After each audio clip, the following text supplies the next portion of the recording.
from his chamber goeth he, that oil of purity, that dries in full substance will rejoicing now his cause to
Domingo passado nós falamos aqui sobre as duas cidades, Jerusalém e Babilônia. A cidade de Deus e a cidade dos homens. Elas são representativas de dois estilos de vida.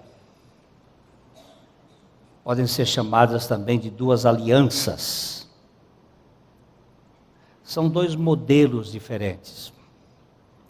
Aquilo que nós fazemos para alcançar Deus e aquilo que Deus faz para nos alcançar.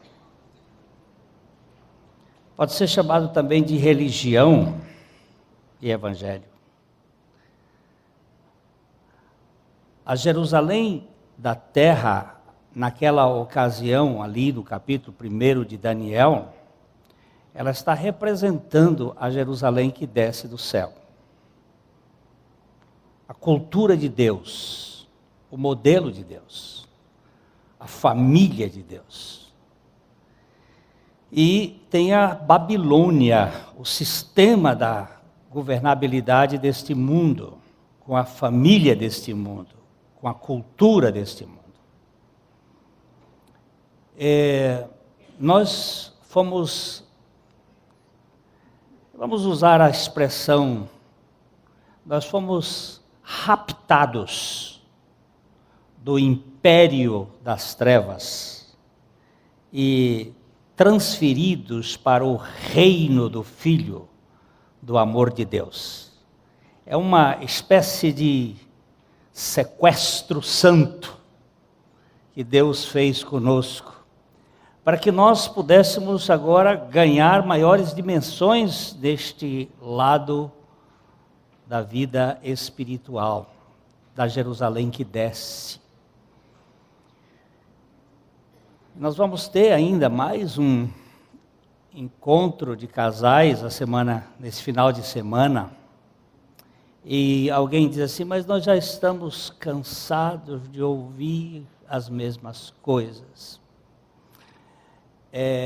Por falta deste ouvir as mesmas coisas, que nós não ganhamos segurança. Paulo diz assim: a mim não me desgosta, e é segurança para vós outros, que eu escreva as mesmas coisas. Estou sendo orientado para fazer um pouquinho mais aqui, porque está fazendo um pouco de... Então, nós estamos convidando você, que é da cultura de cima, para ser trabalhado sobre questão de submissão, sujeição dentro da família. Nós temos uma espécie de entrada deletéria, destruidora, a partir do fim da Segunda Guerra Mundial, uma espécie de avalanche antifamília, anti-Deus e anti-vida, que tem procurado destruir os relacionamentos familiares, destruir aquilo que existe de mais adequado.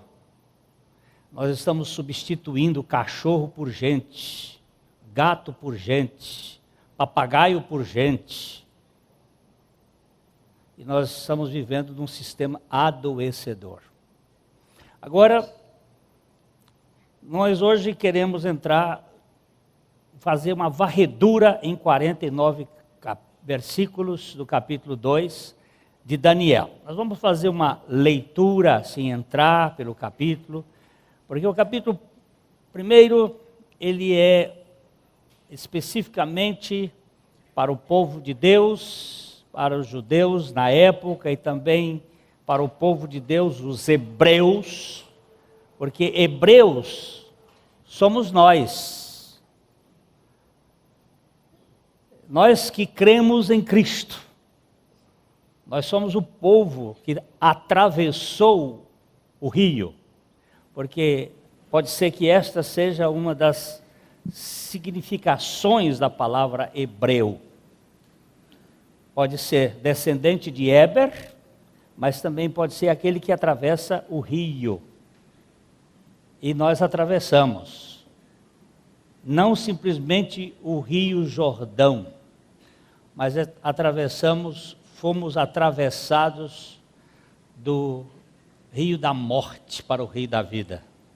Nós fomos passados de lá para cá pela obra vicária de nosso Senhor Jesus Cristo. Ele nos fez agora participantes da família de Deus. Eu sei que muita gente hoje está com os olhos na televisão, nos dados do TSE, para ver quem vai governar estes próximos 4 anos. Eu quero colocar os meus olhos no altar do soberano Senhor, porque Ele é quem governa de eternidade a eternidade, os céus e a terra.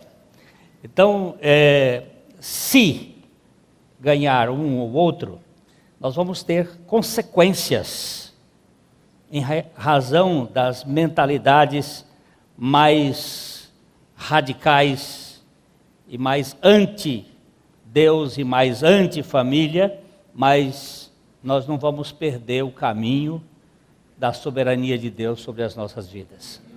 Deus continua soberano e Senhor. E o cristianismo, ele subsistiu numa cultura completamente anti-Deus. Porque no tempo do cristianismo era absolutamente impossível um cristão dizer Jesus Cristo é o Senhor. Muitos deles viraram torresmo e foram queimados só por dizer que Jesus Cristo é o Senhor. E nós precisamos agora ver que isto que aconteceu no advento de Cristo foi previsto, foi bem documentado pela profecia de vários profetas, e entre eles o profeta Daniel. Nós vimos domingo passado que o Senhor Jesus chamou Daniel de profeta. Eu acho que ele tem autoridade para dizer que não era um jornalista de qualquer press. Ele era simplesmente um profeta de Deus que falava em nome de Deus. Então nós vamos ler o capítulo 2 de Daniel, e a gente vai andando, são 49 versículos, eu acho que nós só vamos dar para dar uma leitura, e depois a gente vai pensar. Vamos aí, você vai fazendo a leitura, eu vou marcando aqui, a gente vai dar só assim as pinceladas, até chegar ao fim, e aí já teremos o presidente da República eleito. O pessoal está aí com os sapo-sapo, né? É o sapo-sapo, que esse aí, teve tanta mentira nesse sapo-sapo aí, ele coacha de tudo quanto é jeito. Vai de um jeito, vai de outro. Pode ir lá, Fernando. No segundo ano do reinado de Nabucodonosor, teve este um sonho. O seu espírito se perturbou e passou-se-lhe o sono. Então pode parar um pouquinho aí para a gente só dar um seguinte. Segundo ano, provavelmente o ano 604, 603, há questões de datas no Velho Testamento não são muito precisas, porque existem algumas deficiências de cronografia ou de cronograma. Segundo ano, teve ele um sonho. Eu vou tirar isso aqui um pouco, depois eu ponho no lugar. Um sonho. Sonho na Bíblia tem sido muito frequente. Nós tivemos um sonhador também que teve 4 sonhos, ou interpretou 4 sonhos, e foi José. Existem sonhos que são sonhos, existem sonhos que são proféticos. Nem todo sonho é profético. E como é que a gente vai saber se é profético, se é uma revelação de Deus? Porque o José, pai de Jesus, recebeu por revelação um sonho. Nós temos vários sonhos na Bíblia. Agora, não confunda sonho com palavra de Deus. Ele teve um sonho e este sonho lhe trouxe perturbação. E ele perdeu o sono. Ficou muito perturbado. Lembre-se, Nabucodonosor era um jovem,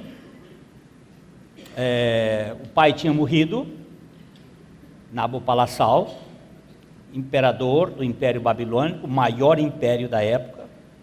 Nesta ocasião ele devia ter uns 27 anos de idade, bastante reconhecido pelas suas conquistas. Depois que o pai morreu, ele assumiu toda a força do poder da Babilônia, o maior império, os Estados Unidos da época, muito mais assim centrado para o mundo. Ele teve esse sonho e o seu espírito se perturbou e ele não conseguia dormir. Verso seguinte. Então o rei mandou chamar os magos, os encantadores, os feiticeiros e os caldeus, para que declarassem ao rei quais lhe foram os sonhos. Eles vieram e se apresentaram diante do rei. Agora você presta atenção que ele manda chamar a turma especialista. Magos, encantadores, feiticeiros e astrólogos, caldeus. É uma forma de fazer, não astrônomo, não confunda astronomia com astrologia. Eles eram astrólogos. Se você se lembrar, se não lembrar, eu vou tentar lembrar você, a primeira torre que foi construída na terra depois do dilúvio foi um zigurate, que foi chamado de Torre de Babel ou de Babilônia, cujo tope chegasse ao céu. Isso aí é uma forma de dizer que eles teriam o controle das coisas divinas. Talvez daí venha todo o conhecimento do zodíaco, dos signos, das forças que são entendidas como os poderes da serpente, ou os poderes kundalínicos que vão para o céu.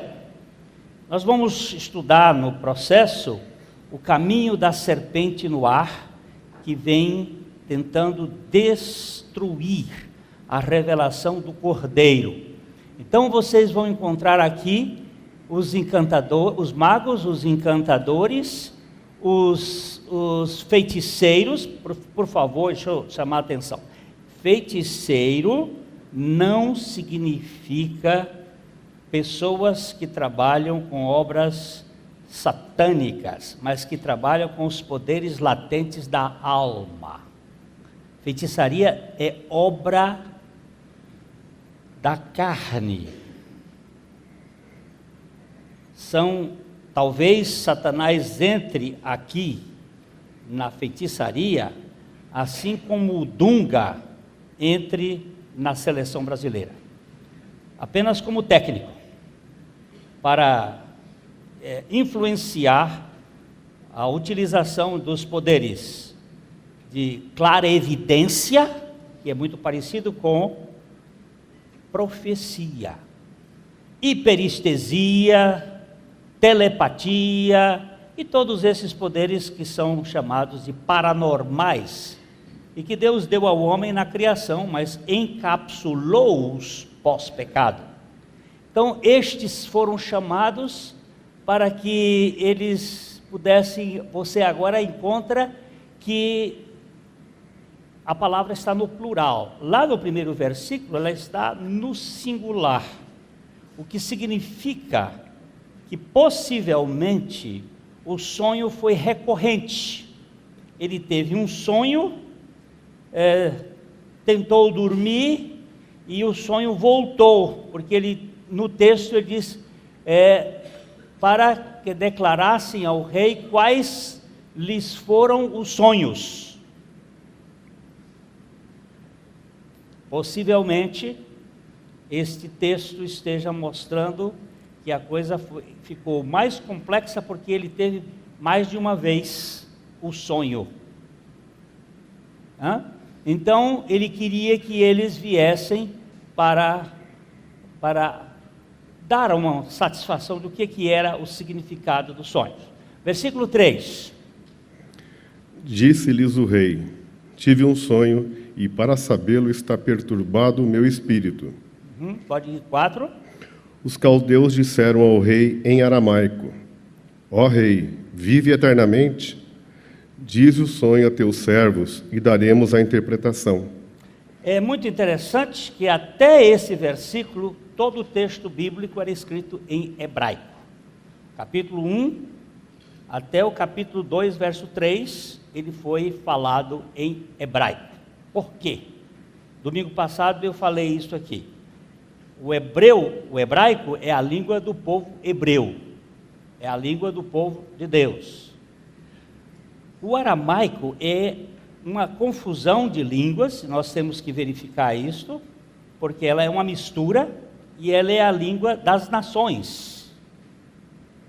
E ela representa exatamente aqui a introdução de uma revelação para os gentios, porque você vai encontrar de um lado o povo de Deus e do outro lado as nações, os goíns.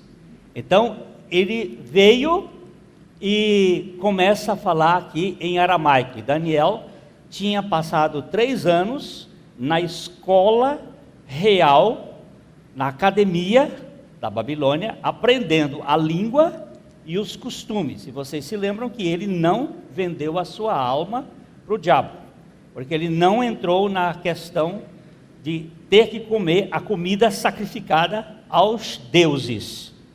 Então aqui nós temos a introdução até o final do capítulo 7 da língua aramaica. E do capítulo 8 de novo, quando Deus vai falar ao seu povo, entra o hebraico.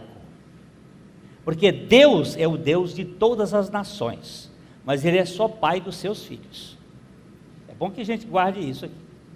Ele é Deus, soberano, governador de todos os povos, mas filhos, Ele só tem aqueles que Ele gera por meio de Jesus Cristo. Guarde bem isso, porque isso é importante. Todas as pessoas são criaturas divinas, mas nem todos são filhos de Deus. E até no meio judeu, ele tem os seus filhos, ainda que ele seja o senhor da nação judaica. Mas ele tem só os seus filhos. E então, essa expressão, ó rei vive eternamente, é uma expressão muito frequente na Bíblia, para dizer uma expressão de saudação, que o Senhor permaneça, que o Senhor fique. Agora eles estão dizendo, conta-nos o sonho e nós te daremos a interpretação. O Senhor faz favor de contar o que foi que o Senhor sonhou, que nós vamos inventar qualquer coisa aí, para contar para o Senhor. Hoje um irmão nosso me contou um sonho, e nós fizemos como os colegas do Daniel fizeram, que eles foram buscar a Deus para saber qual é a interpretação, porque nós não temos interpretações de sonhos se não vier de Deus.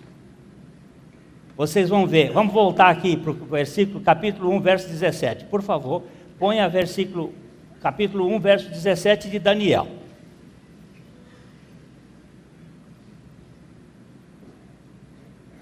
Ora, a estes 4 jovens Deus deu o conhecimento e a inteligência em toda cultura e sabedoria, mas a Daniel deu inteligência de todas as visões e sonhos. Você preste bem atenção no verbo dar, viu? Ora, a estes 4 jovens Deus deu.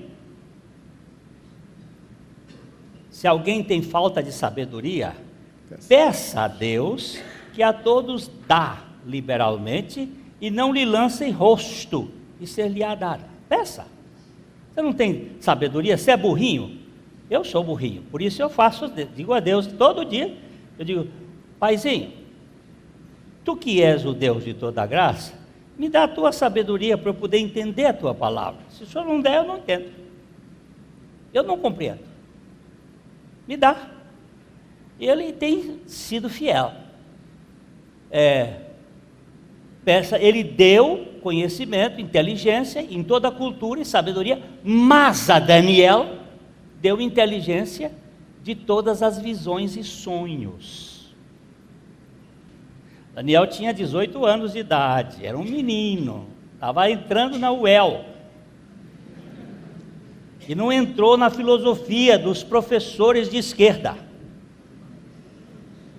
Ele procurou olhar para Jesus, porque ele é o homem do Messias aqui. Se você prestar atenção, este homem é o homem que mais enxerga o Messias assim, nesta época. Aliás, todos os profetas enxergavam o Messias. Agora vamos voltar para o versículo 5 do capítulo 2. Respondeu o rei e disse aos caldeus, uma coisa é certa, se não me fizerdes saber o sonho e a sua interpretação, sereis despedaçados e as vossas casas serão feitas monturo. Eu não vou entrar nessa de vocês não, eu não vou dizer o sonho. Alguns dizem que ele talvez tivesse esquecido o sonho. Não é a minha posição pessoal. Eu fico com outros intérpretes que acham que ele queria saber quem é que tinha realmente a condição de trazer a revelação. E a gente tem que saber quem é que é Deus.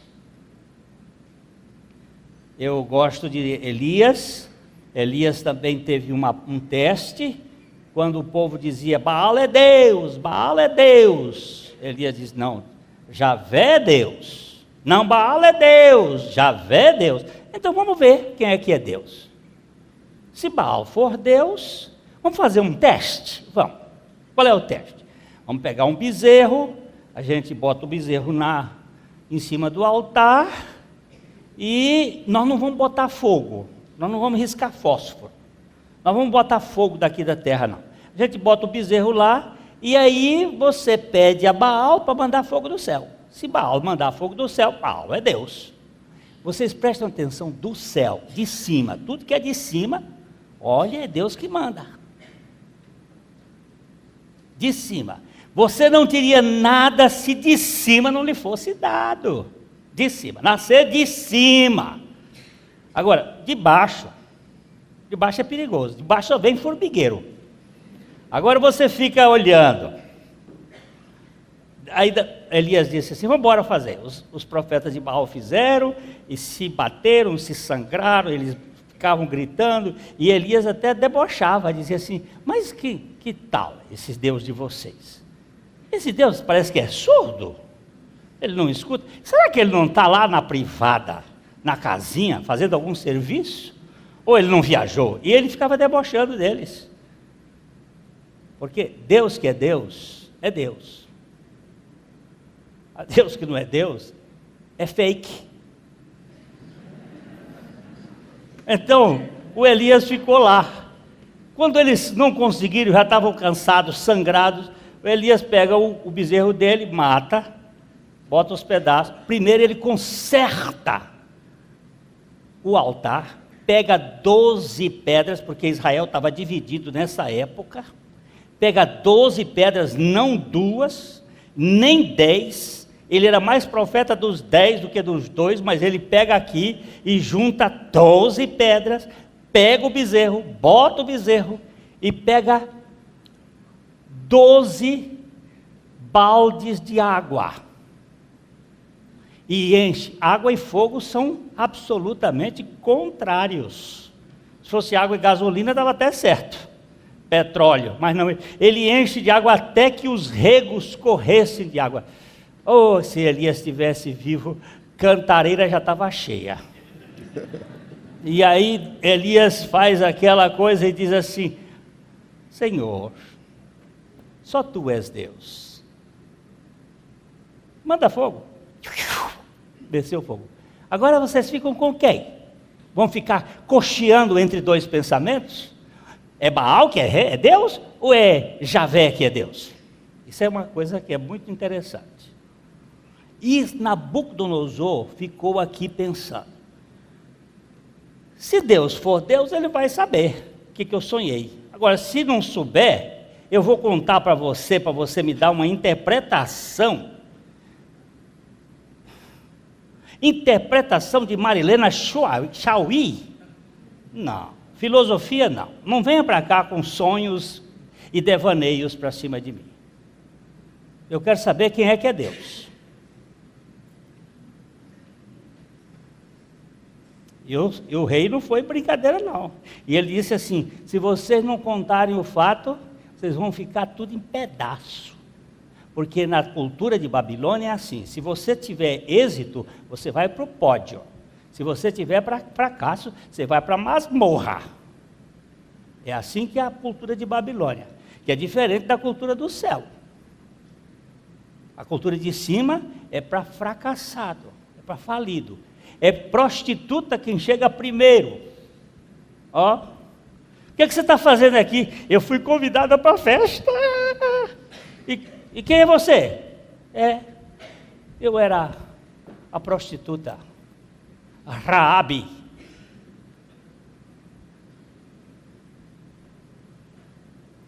Gente, é coisa séria isso aqui. Aí, vamos lá, onde é que nós estamos agora? No verso 6. Mas, se me declarardes o sonho e a sua interpretação, recebereis de mim dádivas, prêmios e grandes honras. Portanto, declarai-me o sonho e a sua interpretação. Tá bom? É sempre isso. Fracasso, corte. Sucesso, prêmio. Vitória. Você vai me contar a história? Verso 7. Responderam segunda vez e disseram, diga o rei o sonho a seus servos e lhe daremos a interpretação. Aí a gente procura um pouquinho mais de tempo. Olha, senhor rei, o senhor está querendo demais, mas o senhor nos conta o sonho e a interpretação e nós vamos lhe dar a resposta. Verso 8.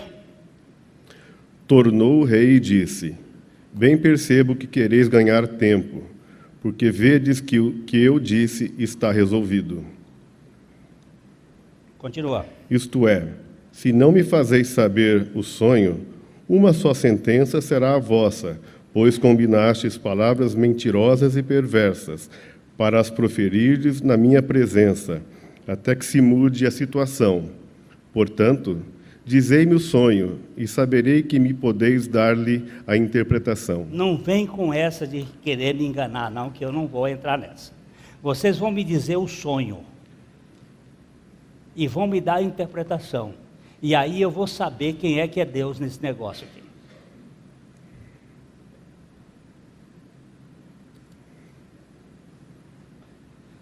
Versículo 10. Responderam os caldeus na presença do rei e disseram: Não há mortal sobre a terra que possa revelar o que o rei exige, pois jamais houve rei, por grande e poderoso que tivesse sido, que exigisse semelhante coisa de algum mago, encantador ou caldeu. Agora, você presta atenção que os caldeus é que tomaram a palavra. Eles eram os chefes do sindicato. Eles tomaram a palavra e eles disseram: Rei, o senhor está ficando doido. Nunca rei nenhum pediu uma coisa dessas. Você está ficando maluco. Quem é que sabe o que você pensou? O que você sonhou? Eu li um autor que diz assim: nem você lembra do que sonhou? Ele admite que o rei não soubesse. Mas poderia até ser o caso. Você não sabe. Como é que você quer que nós demos? Não existe ninguém na terra que possa fazer isso. Quem é que vai fazer isso, senhor? E ele disse: eu estou vendo que vocês estão querendo mais tempo. Você vai para a televisão e fica repetindo a mesma mentira até ela virar verdade. Você vai falando e dizendo, e a gente come gato por lebre assim. E o rei foi seguro. E aí o que diz aí no verso 11? A coisa que o rei exige é difícil, e ninguém há que possa revelar diante do rei, senão os deuses, e estes não moram com os homens. Uhul! Eles não sabem. Não é que Deus não more com os homens. Deus disse assim: eu quero morar no homem. Eu tenho um projeto para morar no homem. Minha casa, minha vida. É você. Eu vou viver em você. É você, criatura, que eu vou viver. Você vai ser meu barraco. Os deuses não moram com os homens. Essa é a cultura. Deus está lá no céu, Ele não se importa com essas coisas.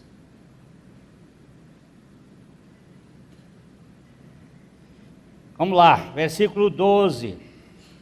Então o rei muito se irou e enfureceu, e ordenou que matassem a todos os sábios da Babilônia. Agora o rei disse assim: vocês vão ver o que vai acontecer. Acabou o tempo de vocês. Pena de morte para todo mundo.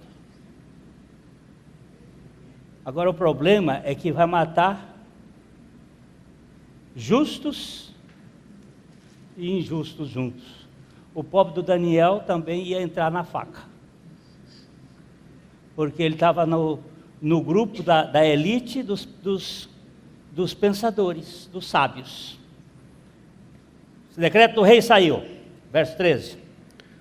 Saiu o decreto, segundo o qual deviam ser mortos os sábios, e buscaram a Daniel e os seus companheiros, para que fossem mortos. Então Daniel falou, avisada e prudentemente, a Arioque, chefe da guarda do rei, que tinha saído para matar os sábios da Babilônia. E disse a Arioque, encarregado do rei: por que é tão severo o mandamento do rei? Então Arioque explicou o caso a Daniel. Muito bem.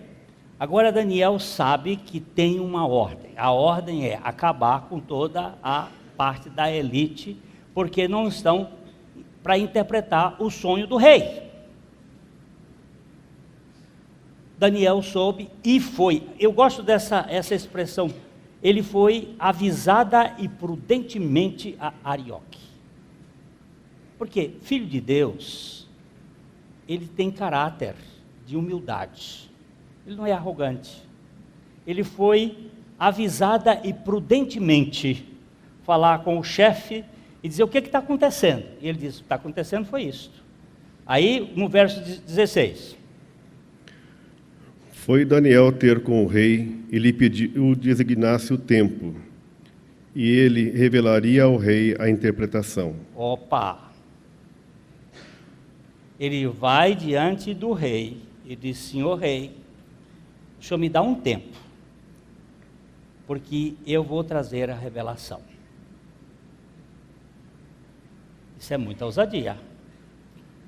Mas quem crê e sabe em quem crê, sabe que pode responder confiado naquele que tem o poder de revelar. Verso 17.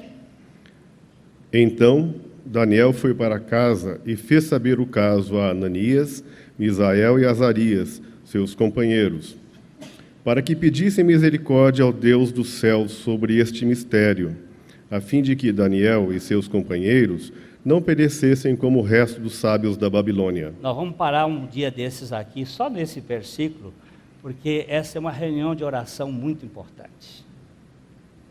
Quando você sabe um problema que acontece, que você não tem solução, você procura os seus amigos de intercessão.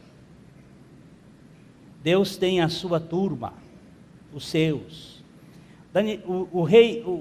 O profeta Elias, ele estava tão desesperado que ele disse: eu estou sozinho, Senhor. O Senhor disse: conversa, rapaz. Sozinho nada, eu tenho 7.000 dos meus que nunca se dobraram a Baal. Foi que ele se animou para poder fazer aquela coisa. Não é você sozinho, você não pensa você que você vive sozinho, não.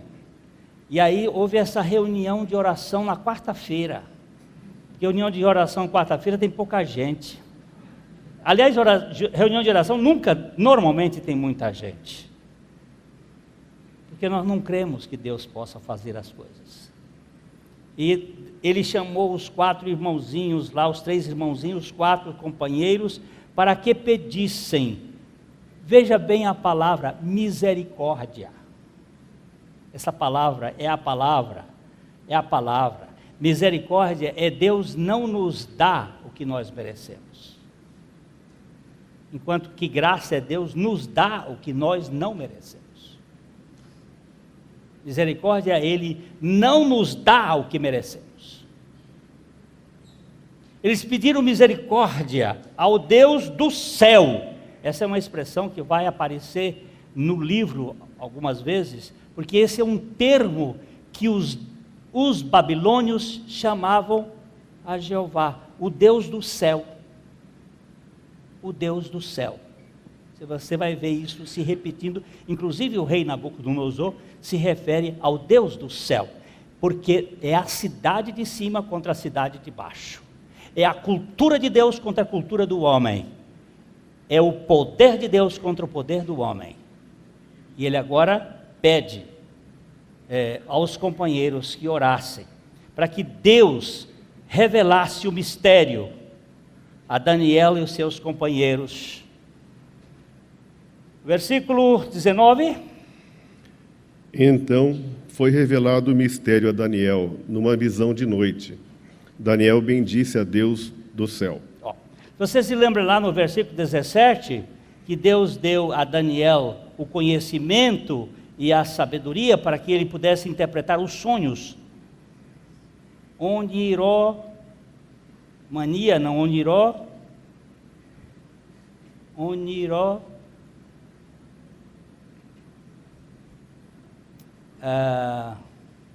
Oniromania, que é mania de sonho, mas a pessoa que interpreta os sonhos. Depois eu acho o termo na minha cabeça. Você imagina se eu fosse interpretação e não sei nem o nome? Então, foi revelado o mistério a Daniel. Foi revelado. Isso aqui nós vamos gastar tempo. Revelado não é remelado. Não se trata de coisa de o sujeito ficar estudando para poder aprender, não. É dado por Deus. E o mistério do Deus dos céus. Verso 20. Disse Daniel: seja bendito o nome de Deus, de eternidade a eternidade, porque dele é a sabedoria e o poder. Eu quero só parar um pouquinho aqui para dizer o seguinte: não andeis ansiosos de coisa alguma, antes sejam as vossas petições conhecidas diante de Deus pela oração e pela súplica, com ações de graças. Logo depois que ele fez a petição, ele foi agradecer, foi bendizer, bendito o nome de Deus de eternidade a eternidade. Oração que não tem bendição, só tem egoísmo. Daniel já agradeceu o Deus que revela as coisas que vão acontecer. Versículo 21. É ele quem muda o tempo e as estações, remove reis e estabelece reis. Ele dá sabedoria aos sábios e entendimento aos inteligentes. Quem é que faz isso? O que é que ele faz? Ele muda o tempo e as estações, remove presidentes, estabelece presidentes. Porque alguém me disse assim, mas ele fazia isso só com reis. Eu digo, é verdade que democracia nunca foi projeto de Deus e nem presta. Mas não é homem que dirige o mundo. E se Deus quer botar, ele põe, se ele quer tirar, ele tira. Eu vou contar uma pequena ilustraçãozinha aqui da minha família, só para... O meu pai foi candidato a deputado pelo Piauí. Na primeira eleição que ele foi eleito, ele deu 34 bíblias para os deputados no dia da posse, no dia da assinatura da Constituinte do Piauí. Isso é 1946, 47. A guerra entre católicos e protestantes era muito forte. Então, o bispo de Teresina fez uma campanha muito forte contra meu pai. E na segunda eleição, ele ficou como segundo suplente. Roubaram muitos, eu estou contando isso porque hoje é dia de eleição, viu? Roubaram muitos votos dele. E ele ficou como segundo suplente. E aí, não pode entrar como deputado. O governador nomeia um deputado para ser secretário de qualquer coisa lá. Ele passou a ser primeiro suplente. Em uma semana morre um deputado. Ele é mandado chamar de corrente no Piauí a Teresina, 900 quilômetros a cavalo. Não tinha mordomia de avião Learjet. Era a cavalo, numa mula. O telegrama chegou, montou no cavalo. Quando chegou em Teresina, o governador despachou, dizendo para o secretário voltar para o cargo, para a função de deputado, porque este protestante não pode ser deputado. Ele ficou na casa da prima por uma semana, morre outro deputado. Isso é história de história. Não estou contando história inventada, não. É da minha família. Quando Deus quer, ninguém bota e ninguém tira. Ele é soberano. E Ele está dizendo aqui, ok, é Ele quem muda tempo, estações, remove reis e estabelece reis, dá sabedoria aos sábios, entendimento aos inteligentes. Quem é que faz isso? Deus.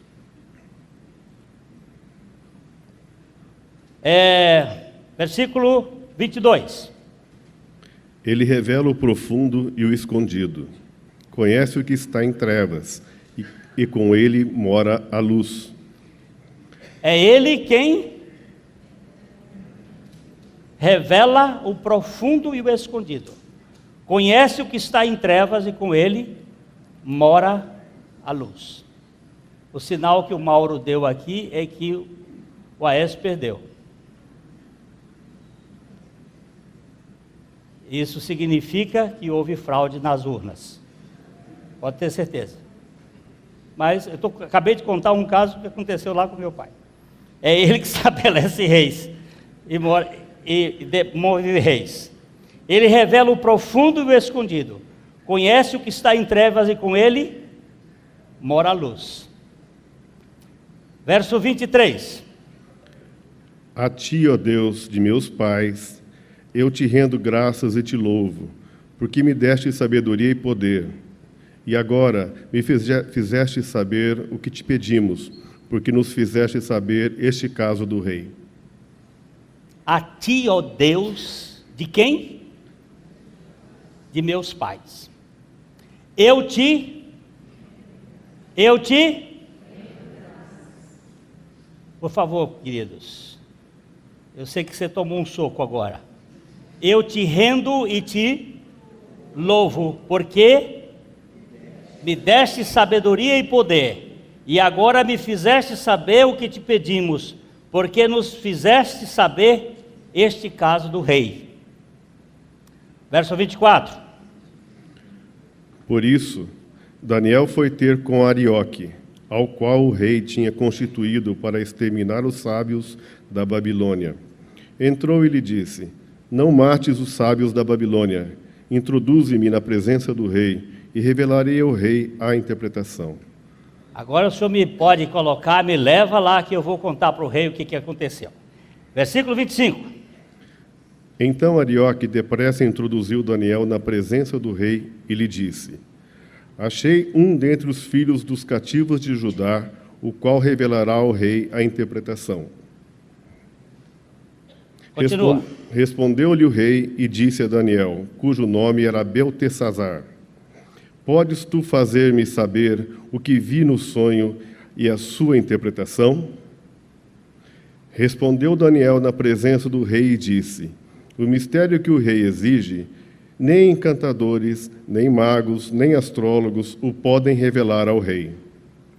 Mas há um Deus no céu, o qual revela os mistérios, pois fez saber ao rei Nabucodonosor o que há de ser nos últimos dias, o teu sonho e as visões da tua cabeça, quando estavas no teu leito, são estas.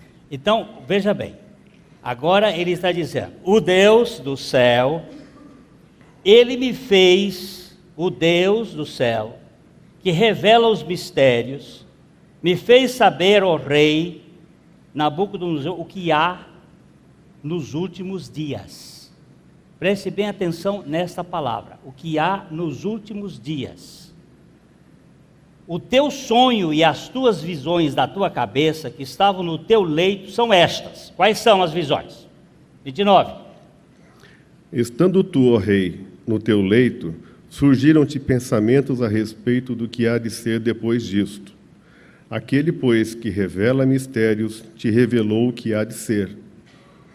E a mim me foi revelado este mistério, não porque haja em mim mais sabedoria do que em todos os viventes, mas para que a interpretação se fizesse saber ao rei, e para que entendesse as cogitações da sua mente. Senhor rei, fique sabendo que não é porque eu sou bom, não é porque eu sou o dono da verdade, não porque haja em mim sabedoria, mais do que todos os viventes, mas para que a interpretação se fizesse saber ao rei, e para que entendesses as cogitações da tua mente.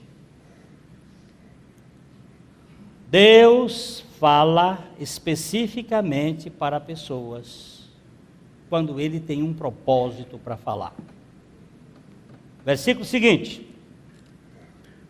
Tu, ó rei, estavas vendo, e eis que aqui uma grande estátua, Esta, que era imensa e de extraordinário esplendor, estava em pé diante de ti, e a sua aparência era terrível. Presta atenção nesse quadro.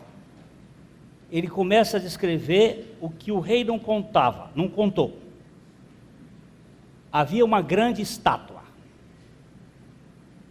imensa, extraordinária em esplendor, mas a sua aparência era terrível, era apavorante. Seguinte. A cabeça era de fino ouro, o peito e os braços de prata, o ventre e os quadris de bronze, as pernas de ferro e os pés em parte de ferro, em parte de barro. Pronto.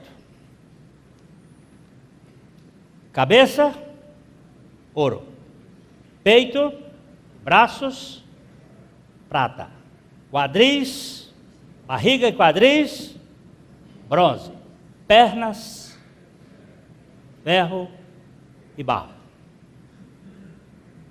Esta era a estátua, a visão da estátua. Continua.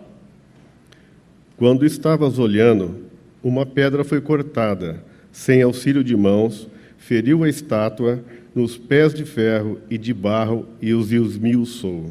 Aqui nós vamos ter que gastar algum tempo, porque se você puser a estátua deitada no chão, a cabeça está aqui e os pés estão aqui. A estátua era muito grande. E a pedra que caiu, cortada, essa pedra foi cortada sem auxílio de mãos. Feriu a estátua nos pés de ferro e de barro e os esmiuçou. Na interpretação que ele vai dar, e que segundo a visão dos 4 reinos, é o reino romano, que se misturou com barro e formou os 10 artelhos, os 10 dedos dos pés, que são as 10 nações da governabilidade do fim dos tempos. E a pedra caiu sobre ela, para que haja o reino milenar de Cristo, onde ele será o absoluto Senhor do universo, da terra. Não confunda Jesus como o reino de Deus, como a semente de mostarda nascida na Judeia, com o advento de Cristo, como a pedra que cai do céu. São 2 momentos. Um cresce lentamente como a mostarda, que o seu grão é o menor e se torna uma árvore em que as aves dos céus vêm fazer ninho. Aves dos céus é sempre obras satânicas, descendo sobre o reino de Cristo aqui na terra. Mas haverá um tempo em que Babilônia será julgada, capítulo 17, 18, 19 de Apocalipse, e a pedra cairá sobre os artelhos, sobre os pés, e esmiuçará todo esse sistema de absoluto governo dos reis da terra contra o Messias, que foi o Salmo 2 que nós lemos domingo passado aqui, da conspiração contra Cristo que existe neste mundo. Versículo seguinte. Então foi juntamente esmiuçado o ferro, o barro, o bronze, a prata e o ouro, os quais se fizeram como a palha das eiras no estio, e o vento os levou. E deles não se viram mais vestígios. Mas a pedra que feriu a estátua se tornou em grande montanha, que encheu toda a terra. Você pode perceber que a pedra que caiu, ela cresceu e encheu toda a terra. É por isso que nós não damos a interpretação de que a pedra tenha sido lá na Palestina, no ano 5 a.C., no nascimento de Jesus, porque ali ele foi apenas o crescimento lento, vagaroso, que chegou até aqui, mas não há um governo de Deus e nem a destruição do ouro, da prata e do bronze, que é o sistema que está aí nesse mundo. Versículo 36. Este é o sonho, e também a sua interpretação diremos ao rei. Tu, ó rei, rei de reis, a quem o Deus do céu conferiu o reino, o poder, a força e a glória, a cujas mãos foram entregues os filhos dos homens, onde quer que eles habitem, e os animais do campo, e as aves do céu, para que dominassem sobre todos eles. Tu és a cabeça de ouro. Agora ele vai dar a interpretação. O reino da Babilônia é o reino da cabeça ouro, mais precioso, mais glorioso, foi o reino mais organizado de todos eles. Foi o reino de Nabucodonosor. Caiu no ano 539, quando Ciro dominou. Aí começa o governo medo-persa. Vamos continuar. Depois de ti se levantará outro reino, inferior ao teu, e um terceiro reino de bronze, o qual terá domínio sobre toda a terra. O segundo reino, que nós vamos estudar mais detalhadamente, é o reino medo-persa. Você vê que ele tem dois braços, Medo e Persa. Ele tem dois braços. E ele é inferior ao ouro, ele é prata. A Pérsia, da prata da Pérsia, famosa, dos poderes da Pérsia, é um reino que teve em 128 nações da época, ou províncias, cresceu, mas ele era inferior ao reino babilônico. Mas depois vem um reino que é de bronze e terá domínio sobre toda a terra, é o grego com Alexandre o Grande. Alexandre chegou a dizer: não há mais terras para conquistar. Seguinte. O quarto reino será forte como o ferro, pois o ferro a tudo quebra e esmiuça. Como o ferro quebra todas as coisas, assim ele fará em pedaços e esmiuçará. Agora nós temos um reino que é de ferro, e nós temos a Roma oriental e a Roma ocidental. Depois você vai ver isto em Roma e Constantinopla. As duas correntes das pernas e a mistura deste reino com o barro por casamento. Isto vai trazer certo enfraquecimento. Nós caminhamos da maior glória para o maior poder. Glória e poder não andam muito juntas assim, só em Deus. Mais glorioso, menos poder. Mais forte, menos glória. Mais truculência, mais força. Continue. Quanto ao que viste dos pés e dos artelhos, em parte de barro de oleiro, e em parte de ferro, será esse um reino dividido. Contudo, haverá nele alguma coisa da firmeza do ferro, pois que viste o ferro misturado com barro de lodo. E está agora explicando como é que aconteceu esse problema, que ele era forte, mas também é fraco. Continue. Como os artelhos dos pés eram em parte de ferro e em parte de barro, assim por uma parte o reino será forte e por outra será frágil. Por uma parte ele será forte, por outra ele será frágil. Nós vamos ter que entender o que é isto dentro desse sistema que nós vivemos. E a igreja vai passar por um período bastante lutas no final, antes da vinda de Cristo. Bastante lutas por causa desse sistema que é rigoroso, mentiroso, falso, e que vai gerar uma desordem, porque eles procuram a nova ordem do mundo pela força dos reis da terra. Isso é o capítulo 2 do livro de Salmos, que nós lemos domingo passado. Tem gente que acha que a conspiração contra o Messias não existe. É só ler a Bíblia com cuidado que você vai verificar. Versículo 43. Quanto ao que viste do ferro misturado com barro de lodo, misturar-se-ão mediante casamento, mas não se ligarão um ao outro, assim como o ferro não se mistura com o barro.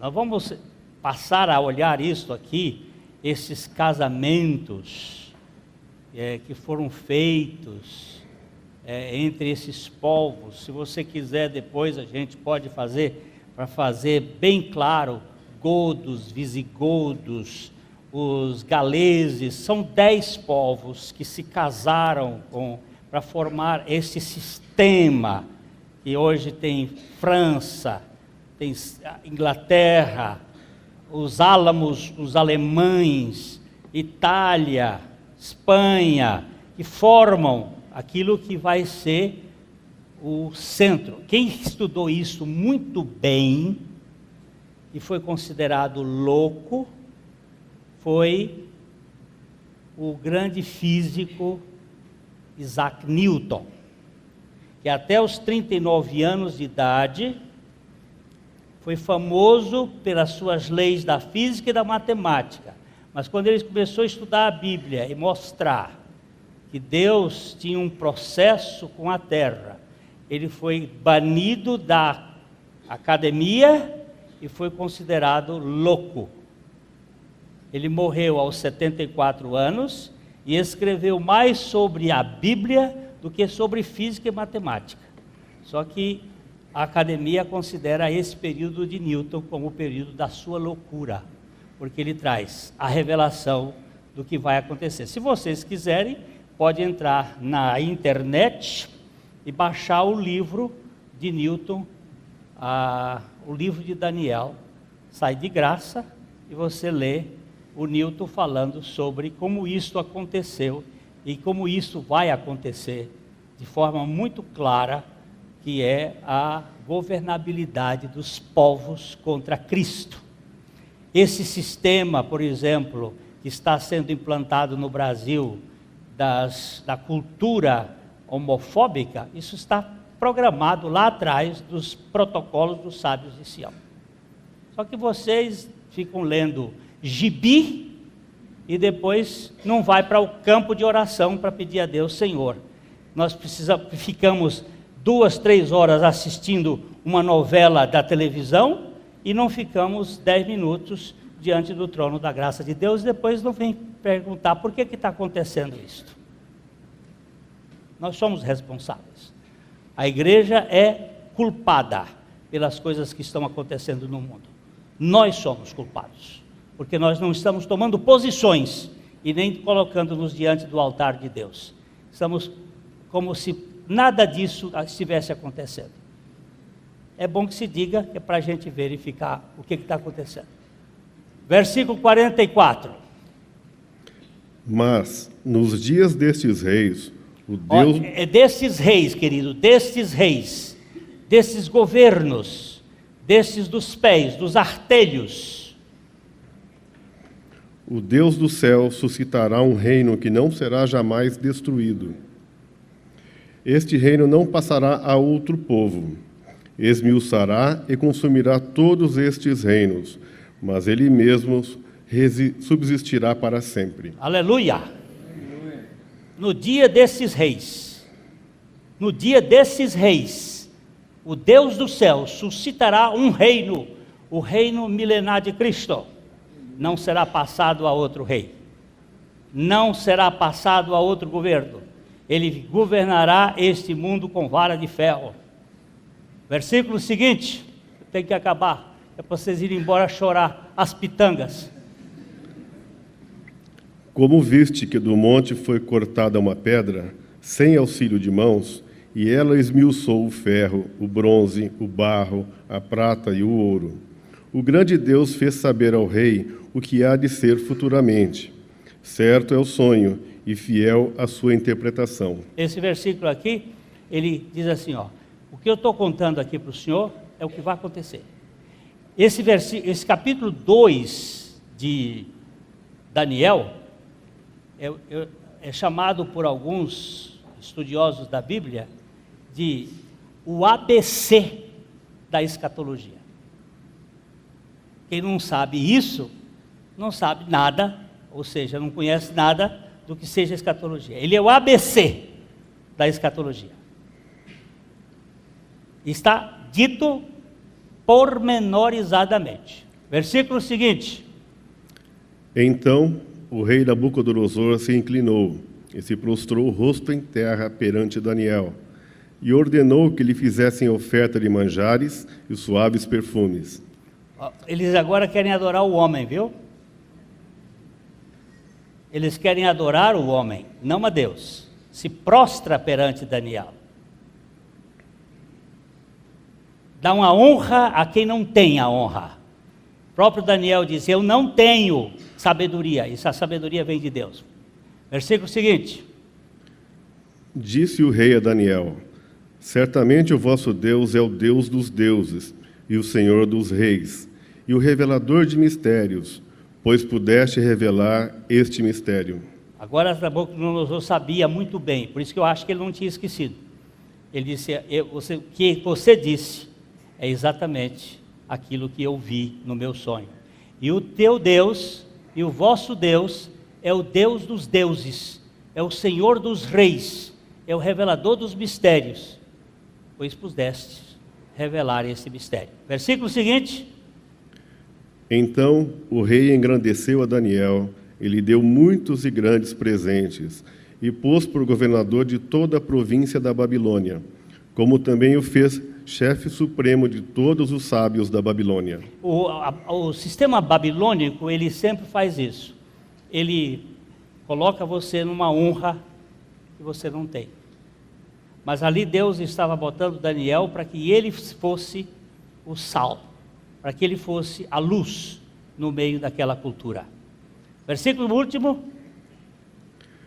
A pedido de Daniel, constituiu o rei a Sadraque, Mesaque e Abednego sobre os negócios da província da Babilônia. Daniel, porém, permaneceu na corte do rei. Então nós vimos todo o texto. Agora nós vamos ter que gastar algum tempo sobre o sistema de oração, sistema de dependência, como fazer, como ver as coisas de Deus. E ele disse, ele pediu ao rei, olha, eu tenho uma turma, essa turma é a turma da oração. E eu não posso ficar sem eles no governo, já que o Senhor está me dando uma posição. Eu não quero os ministros da economia comigo, eu preciso dos ministros da oração. Eu preciso estar com aqueles que sabem confiar no Deus que pode mudar as coisas e estabelecer as coisas. Então nós vamos, durante algum tempo, se Deus assim permitir, tratar este texto mais especificamente com a visão do que Deus tem para nós, como povo nesse tempo, porque esse capítulo, ele, como disse, é o ABC do que vai acontecer até a vinda do nosso Senhor Jesus Cristo. O livro é para o fim dos tempos, dos dias. É para esse tempo em que nós estamos vivendo. E o que nós estamos vivendo é o fim dos tempos. Eu não posso dizer se vai ser em 2018, ou em 2028, ou 2038, mas é agora por perto. Pode ter certeza que assim como todas as profecias da vinda de Cristo no primeiro advento se cumpriram ipsis literis, que a vinda de Cristo no segundo advento estão se cumprindo uma por uma. E faltam apenas 12 profecias a serem cumpridas. E elas podem ser cumpridas em 2 anos, ou até menos disso. A mensagem que você acabou de assistir faz parte do Ministério de Comunicação Palavra da Cruz. Temos um grande acervo de estudos bíblicos em áudio e vídeo. Distribuímos também gratuitamente o jornal mensal Palavra da Cruz. Entre em contato conosco pelo fone 0 operadora 43 3372 8900 ou pelo e-mail livraria@piblondrina.com.br. Visite-nos pelo site www.livrariapiblondrina.com.br ou acesse www.piblondrina.com.br. Graça e paz.